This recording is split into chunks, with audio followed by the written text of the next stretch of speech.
Hello, hello, hello sa ating mga viewers, sa ating mga tagapakinig. No, welcome to our another episode ng ating Chantal Podcast, #Usapang Kalusugan. By the way, my name is Sheila Aguaras, isa sa host nyo today sa ating episode. And syempre, kasama natin ang isa sa mga eksperto pagdating sa kalusugan. So, let's all welcome si Doc Cecil Katapang. So, Doc, bago tayo mag-start, gusto ko muna na ipakilala muna yung sarili mo sa mga viewers natin. Hello po, Dr. Cecil Katapang, ang isa sa mga doktor ng Chantal, SDSI. So, ayan Doc, ang topic po kasi natin ngayon is tungkol sa mga bukod. So, pag-uusapan natin yan since ngayon po is marami na yung mga cases na lumalabas na talagang nagkakaroon sila nito. Ay, Ma'am Sheila, ang bukol na pinag-uusapan natin, hindi yung bukol na pinukpok ni Mrs. yung asawa niya, ano? Bukol sa katawan na namumuo sa katawan dahil sa iba't ibang dahilan, di ba?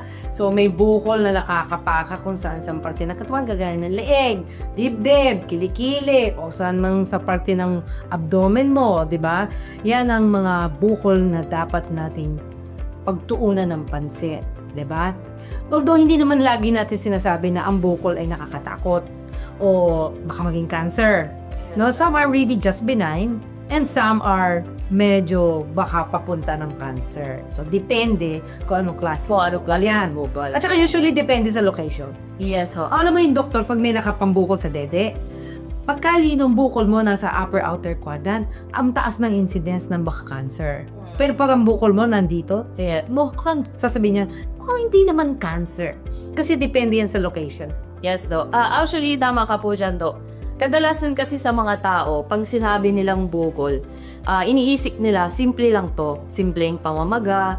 Yung iba, nakapalang, tapos iniisip nila, nakula nila. Pero, etong bukol na ito na nakakapa nila, pwede pala itong maging sintomas para sa mas malalang sitwasyon. Exactly. Yes. Kaya ngayon, sa episode natin na ito, pag-uusapan natin kung ano ba talaga yung bukol na nakikita o nakakapa natin, papaano siya nagiging delikado, and syempre kung papaano natin siya maiiwasan, at ang pinaka-importante is kung papaano ba natin ito magagamot sa tulong at advice ni Doc Cecil Katapang. So, Doc, ang question natin ngayon para sa pinaka-main na topic natin, ano ba yung bukol? Bukol is actually abnormal growth ng cells. Yung parang mabilis na pagdami ng cells ng isang parte ng katawan. Yes. Diba? So, ang bukol na yan ay pero mga bukol na, cyst. Pag sinabi mong cyst na laman, usually tubig.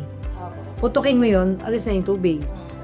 So, yun, bukol yan na hindi masyadong delikado. Diba? Actually, tawag natin na minsan lumiliit yung kusa. Lumiliit po siya yung kusa. May bukol na solid. Tawag natin solid tumors. Minsan yung tumor, hindi naman ibig sabihin cancer.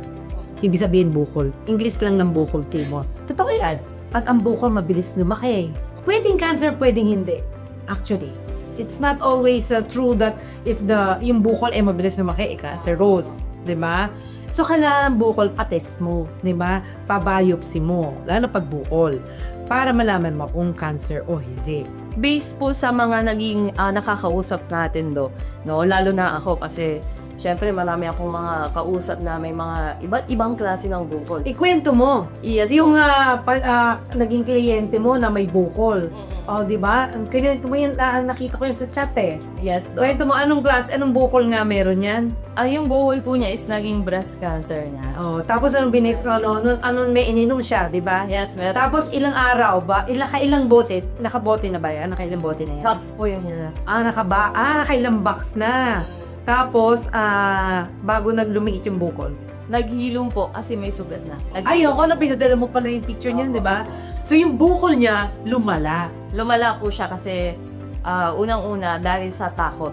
Takot na magpa-check up, ayaw malaman. Hindi niya pinansin. Hindi niya pinansin. Yun ang problema. Naliwala niya. And, syempre, takot din po kung ano yung lalabas sa resulta. So, ayaw niya malaman. Yan ang problema. Yes. So, sa mga kausap natin o sa mga viewers din natin, Doc, kailan ba dapat na magpasuli kapag may nakakapa? Pagka may nakapakang bukol, pinakamaganda, pasuli mo, di ba? Tapos yung doktor sasabihin niya, kakapay niya. O sige, mammogram ka. kakapain niya. O sige, biopsy natin. Diba? Kasi, alam mo namang nasa kilikili, pamamogram mo. So, diba? So, naku, sa kilikili, biopsy natin. Diba?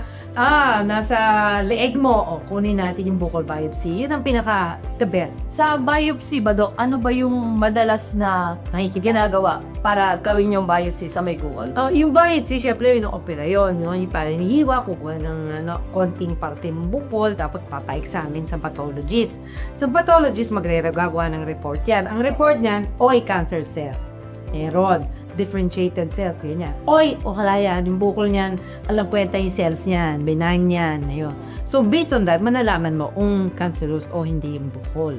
Ordinary buccal lang, parang. Pero Dok, kapag nagkaroon ba yung isang tao ng buccal, meron ba itong senyales o sintomas para maisip ko na, magkakaroon ako ng buccal kasi meron akong ganitong nararamdaman? Actually, depende sa location ng buccal, pero hindi rin naman. Kasi, ganito, ang buccal, depende sa lokasyon, nagkakaroon ng sintomas.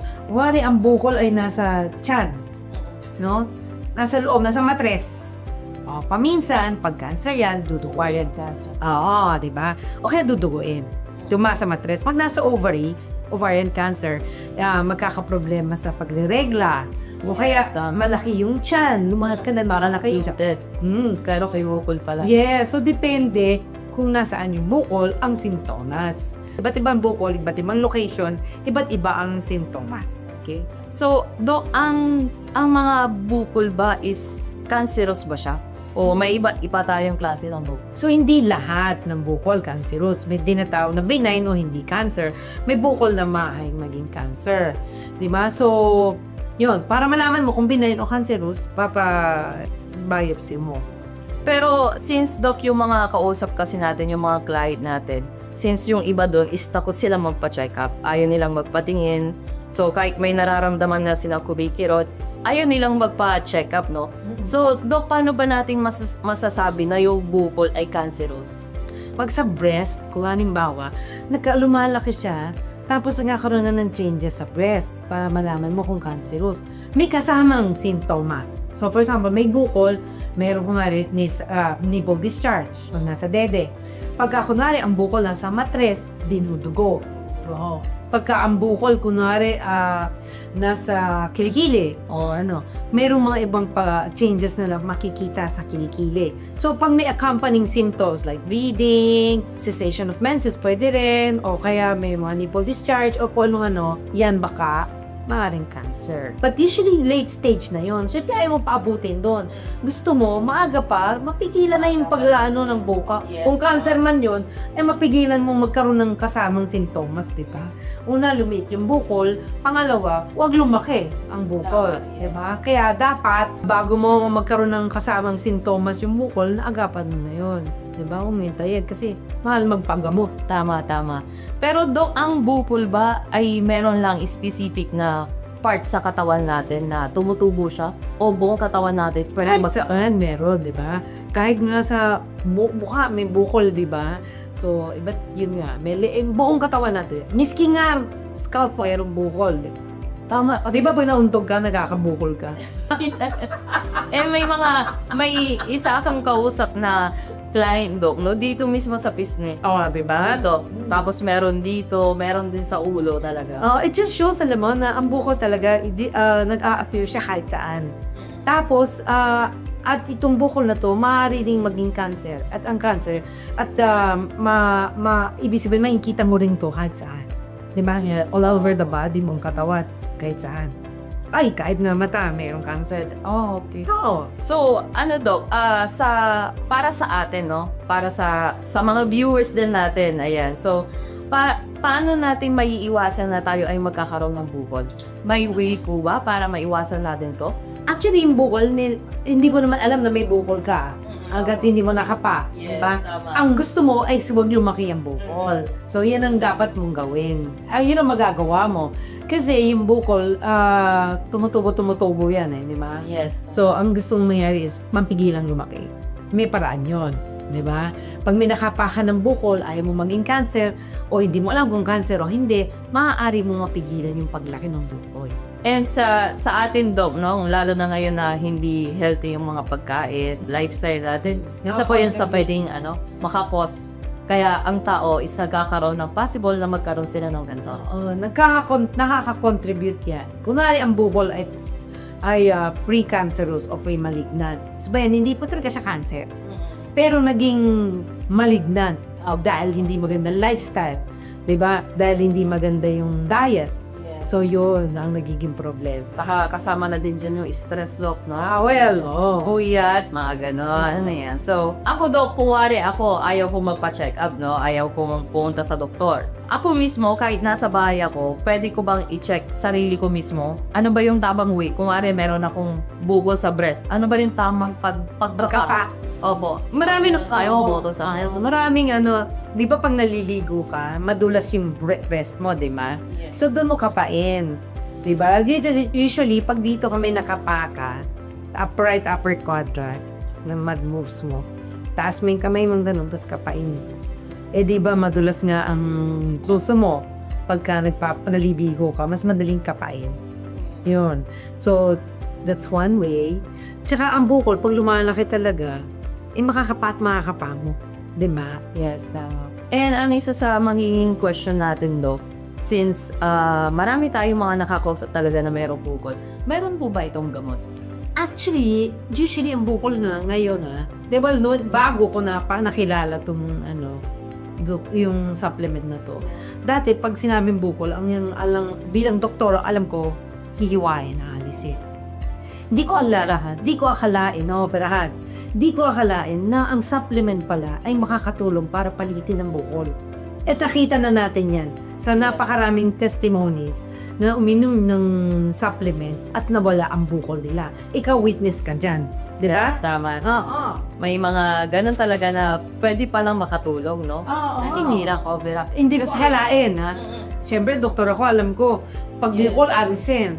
And sa mga iba nating mga naging patient na nakausap, Doc, aside from Overa kasi, sinasuggest din ng mga nag-check up sa kanila na mag-chemo din. So, ang laki ng expenses nila para kapag meron kang akala mo simpleng bukol lang, pero meron ka palang malaking gastusan na gagawin pag nagpa-opera ka. Madalas kasi ang bukol na sa mga kababaihan, mas marami yung nagkakaroon ng bukol sa dibdib.